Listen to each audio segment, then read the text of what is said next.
ਜਿਹੜੀ ਕੱਲ੍ਹ important announcement ਕੀਤੀ ਗਈ ਸਾਡੇ ਸੂਬੇ ਦੀ ਫਾਈਨੈਂਸ ਮਿਨਿਸਟਰ ਕੈਰਲ ਜੇਮਸ ਵੱਲੋਂ, ਜੀ। ਕਿਉਂਕਿ ਹੁਣ ਜਦੋਂ ਫਾਈਨੈਂਸ ਮਿਨਿਸਟਰ ਕਹੋ ਤੇ ਇਮੀਡੀਏਟਲੀ ਉਹ ਵੀ ਚੈਰਿਟੀ ਵਾਲੀ ਗੱਲ ਆ ਜਾਂਦੀ ਦਿਮਾਗ 'ਚ।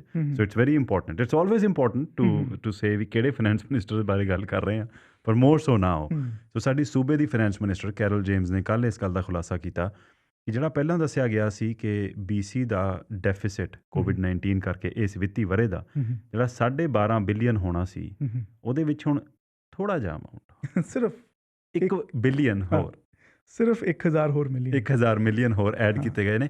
ਪਰ ਉਹ 1 billion amount, 1 billion dollar extra ਹੋਣ ਦੀ ਇੱਕ ਵਜ੍ਹਾ ਹੈ, ਇੱਕ ਰੀਜ਼ਨ ਹੈ।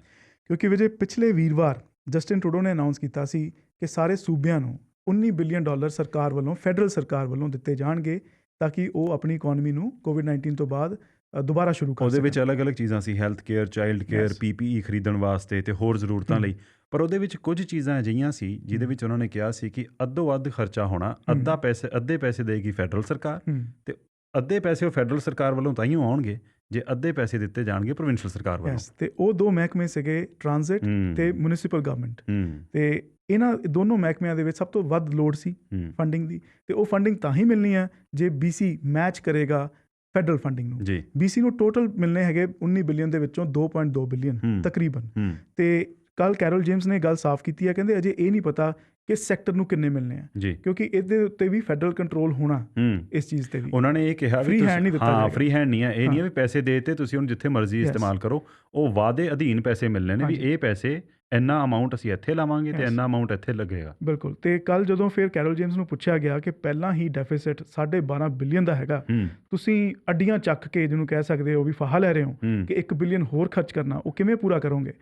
ਤੇ ਉਹ ਕਹਿੰਦੇ ਕਿ ਵੀ ਸ਼ੁੱਡ ਰਿਮੈਂਬਰ ਕਿ ਇਹ 50 ਸੈਂਟ ਡਾਲਰਸ ਹੈਗੇ। ਹਾਂ, ਵੀ ਤੁਸੀਂ ਇਹ ਲਗਾ ਲਓ ਤੁਹਾਨੂੰ ਮਿਲਦਾ ਪਿਆ ਡਾਲਰ, ਪਰ ਤੁਹਾਡੀ ਜੇਬ 'ਚ ਜਾ ਰਹੇ ਨੇ 50 ਸੈਂਟ। ਯੈਸ, ਸੋ ਇਹ ਕਹਿ ਲਓ 50% ਆਫ ਸਕੀਮ ਲੱਗੀ ਹੋਈ ਹੈ ਕਿ ਤੁਸੀਂ $1 ਖਰਚ ਕਰੋ ਤੇ ਲਾਹਾ ਮਿਲੇਗਾ $2 ਦਾ।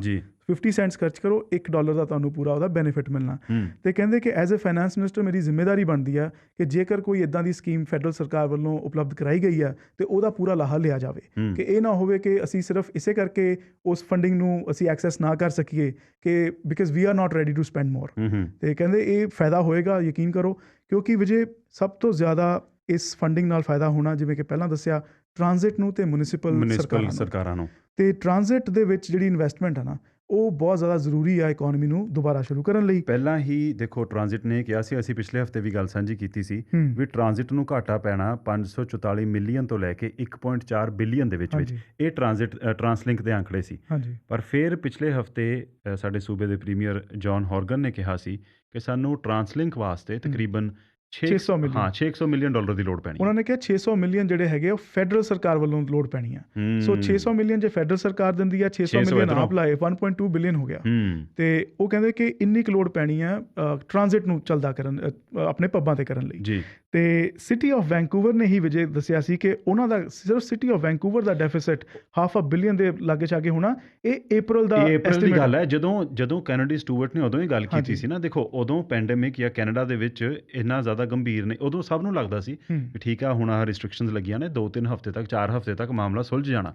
ਉਦੋਂ ਉਹਨਾਂ ਨੇ $500 ਮਿਲੀਅਨ ਦਾ ਬੰਬ ਡ੍ਰੌਪ ਕੀਤਾ ਸੀ, ਉਦੋਂ ਉਹਨਾਂ ਦੀ ਨਖੇਦੀ ਬਹੁਤ ਹੋਈ ਸੀ ਵੀ ਇਹ ਕਿੱਦਾਂ ਹੋਇਆ। ਬਾਕੀ ਕੋਈ ਸਿਟੀ ਵਾਲੇ ਤੇ ਕਹਿ ਨਹੀਂ ਰਹੇ, ਵੈਨਕੂਵਰ ਦੀ ਸਿਟੀ ਕਾਊਂਸਲ ਨੂੰ ਜਾਂ ਵੈਨਕੂਵਰ ਦੇ ਮੇਅਰ ਨੂੰ ਇੱਦਾਂ ਕਿਉਂ ਲੱਗਦਾ। ਤੇ ਜਿਹੜਾ ਵਿਜੇ, ਕਿਉਂਕਿ ਸਿਟੀਜ਼ ਨੇ ਵੀ ਆਪਣੇ ਆંકੜੇ ਜਾਰੀ ਕੀਤੇ ਆ ਕਿ ਸਾਡੇ ਰੈਵਨਿਊ ਦੇ ਵਿੱਚ ਕਿੰਨਾ ਘਾਟਾ ਪਿਆ, ਕਿ ਸਾਡਾ ਕਿਉਂਕਿ ਟੈਕਸ ਕਲੈਕਸ਼ਨ ਘੱਟ ਹੋਣੀ ਹੈ, ਲੋਕ ਕੰਮ ਤੇ ਘੱਟ ਜਾਣਗੇ, ਆਫਿਸਿਸ ਬੰਦ ਹੋਣਗੇ, ਰੈਂਟ ਆਉਣਾ ਘਟੇਗਾ, ਓਵਰਆਲ ਰੈਵਨਿਊ ਜਿਹੜਾ ਹੈਗਾ ਸਿਟੀਜ਼ ਦਾ ਘਟਿਆ। ਤੇ ਜੇ BC ਦੀ ਗੱਲ ਕਰੀਏ ਤਾਂ BC ਦੀ ਰੈਵਨਿਊ ਕਲੈਕਸ਼ਨ ਦੇ ਵਿੱਚ $6 ਬਿਲੀਅਨ ਦਾ ਘਾਟਾ ਪਿਆ ਇਸ ਸਾਲ COVID-19 ਦੇ ਕਰਕੇ। ਜਿਹੜਾ ਪਿਛਲੇ ਹਫ਼ਤੇ ਪਹਿਲਾਂ 12.5 ਬਿਲੀਅਨ ਦੀ ਗੱਲ ਹੋਈ ਸੀ ਡੈਫਿਸਿਟ ਦੀ, ਉਹ 'ਚ ਹੁਣ 1 ਬਿਲੀਅਨ ਹੋਰ ਐਡ ਹੋਇਆ। ਉਹ 12.5 ਬਿਲੀਅਨ ਦੇ ਵਿੱਚ ਵਧਿਆ ਖਰਚਾ ਤੇ ਘਟੀ ਆਮਦਨ, ਉਹ ਦੋਨਾਂ ਦਾ ਸੁਮੇਲ ਆ। ਯੈਸ, ਉਹ ਦੋਨੋਂ 6 ਬਿਲੀਅਨ ਸੀਗੇ ਅਪਰੋਕਸੀਮੇਟਲੀ। ਸੋ ਰੈਵਨਿਊ ਹੀ ਜਿਹੜਾ ਹੈਗਾ 6 ਬਿਲੀਅਨ ਘਟ ਗਿਆ ਹੈਗਾ। ਤੇ ਉਹ ਹੁਣ ਜਿਹੜਾ ਓਵਰਆਲ ਡੈਫਿਸਿਟ ਹੈ ਹੁਣ 13.5 ਬਿਲੀਅਨ ਹੋਏਗਾ। ਤੇ ਪਹਿਲਾਂ ਕਿਹਾ ਗਿਆ ਸੀ ਕਿ ਅਗਲੇ 3 ਜਾਂ 4 ਸਾਲ ਬੈਲੈਂਸ ਬਜਟ ਪੇਸ਼ ਨਹੀਂ ਹੋਣਾ। ਸੋ ਹੁਣ ਇਹ ਦੇਖਣਾ ਕਿ ਇਹ ਜੇ 1 ਬਿਲੀਅਨ ਹੋਰ ਜੁੜਦਾ ਡੈਫਿਸਿਟ ਦੇ ਵਿੱਚ, ਤੇ ਇਹਦੇ ਨਾਲ ਇੱਕ ਹੋਰ ਸਾਲ ਵੀ ਜੁੜੇਗਾ ਡੈਫਿਸਿਟ ਬਜਟ ਦਾ ਕਿ ਨਹੀਂ ਜੁੜੇਗਾ, ਇਹ ਹੁਣ ਇਕੋਨਮੀ ਤੇ ਨਿਰਭਰ ਕਰਦਾ। ਬਸ ਉਹ ਕੁਝ ਗੱਲਾਂ ਨਾ ਇਹੋ ਜਿਹੀਆਂ ਚੱਲਦੀਆਂ ਪਈਆਂ ਨੇ, ਅਗੇਨ ਜੇ ਉਹਦੇ ਬਾਰੇ ਹਲੇ ਗੱਲ ਕਰੀਏ ਸ਼ਾਇਦ ਥੋੜ੍ਹੀ ਰਿਸਪੋਂਸੀਬਲ ਹੋ ਜਾਣੀ ਆ। ਪਰ ਫੈਡਰਲ ਸਰਕਾਰ ਦੇ ਇੱਕ ਡਿਪਾਰਟਮੈਂਟ ਨੇ ਇੱਕ ਬੜੀ ਹੀ ਰੈਪਿਊਟਡ ਯੂਨੀਵਰਸਿਟੀ ਦੇ ਇੱਕ ਵਿੰਗ ਨੂੰ ਫੰਡਿੰਗ ਦਿੱਤੀ ਆ to do some research on some new tax measures ਜਿਨ੍ਹਾਂ ਦਾ ਲਿੰਕ ਰੀਅਲ ਏਸਟੇਟ ਦੇ ਨਾਲ ਹੈ। ਸੋ ਕੋਈ ਵੱਡੀ ਗੱਲ ਨਹੀਂ ਹੋਣੀ ਕਿ ਇਹ ਘਾਟਿਆਂ ਦੀ ਭਰਪਾਈ ਕਰਨ ਲਈ ਦੇਖੋ ਕੀ ਕੁਝ ਆਉਂਦਾ ਅੱਗੇ। ਅਜੇ ਤੇ ਚਲੋ ਇਸ 'ਚੋਂ ਗੁਜ਼ਰ ਰਹੇ ਹਾਂ। ਇਹ ਗੱਲ ਇਹ ਆ ਨਾ ਵੀ ਜਿਹੜਾ ਇਹਦਾ ਜ਼ਖਮ ਭਰ ਜਾਣਾ, ਦਾਗ ਬੜੇ ਚਿਰ ਤੱਕ ਰਹਿਣਗੇ। ਪਤਾ ਲੱਗਣਾ ਬਾਅਦ 'ਚ ਵੀ ਪੈਂਡੈਮਿਕ ਕਰਕੇ ਆਹ ਕਰਨਾ ਪੈ ਰਿਹਾ। ਇਹ ਨਾ ਭੁੱਲੀਏ ਜਦੋਂ ਇਨਕਮ ਟੈਕਸ ਲਾਗੂ ਕੀਤਾ ਗਿਆ ਸੀ ਫਸਟ ਵਰਲਡ ਵਾਰ ਵੇਲੇ, ਉਦੋਂ ਉਹ ਟੈਂਪਰੇਰੀ ਮੈਜਰ ਸੀ। ਫਿਰ ਸ਼ੇਰ ਦੇ ਮੂੰਹ ਨੂੰ ਖੂਨ ਇਹੋ ਜਿਹਾ ਲੱਗਿਆ ਕਿ ਹੁਣ ਸਾਨੂੰ ਪਤਾ ਵੀ ਇਨਕਮ ਟੈਕਸ ਤੇ ਹੁਣ ਪ੍ਰਥਾ ਬਣ ਚੁੱਕੀ ਆ। ਕਾਰਬਨ ਟੈਕਸ ਵਾਜ਼ ਅਨਦਰ ਥਿੰਗ, ਹੈ ਨਾ। ਸੋ ਦੇਖਦੇ ਹਾਂ ਕਿ ਇਹ ਜਿਹੜਾ $1 ਬਿਲੀਅਨ ਦਾ ਘਾਟਾ ਹੈ, ਬਹੁਤ ਵੈਲਿਡ ਕੁਐਸਚਨ ਹੈ ਜਿਹੜਾ ਤੁਸੀਂ ਬਿਲਕੁਲ ਜਿੱਥੇ ਖਤਮ ਕੀਤੀ ਗੱਲ, ਕਿ ਇਹਦੇ ਕਰਕੇ ਜਿਹੜੇ ਡੈਫੀਸਿਟਸ ਦਾ ਦੌਰ ਹੈ ਉਹਦੇ ਵਿੱਚ ਕਿੰਨਾ ਵਾਧਾ ਹੋਣਾ। ਘਾਟੇ ਵਾਲੇ ਬਜਟਾਂ ਦਾ ਦੌਰ ਹੈ, ਕਿਉਂਕਿ ਪ੍ਰੋਵਿੰਸ਼ੀਅਲ ਕੰਟੈਕਸਟ ਦੇ ਵਿੱਚ $1 ਬਿਲੀਅਨ ਬਹੁਤ ਜ਼ਿਆਦਾ ਹੁੰਦਾ। It's huge amount of money.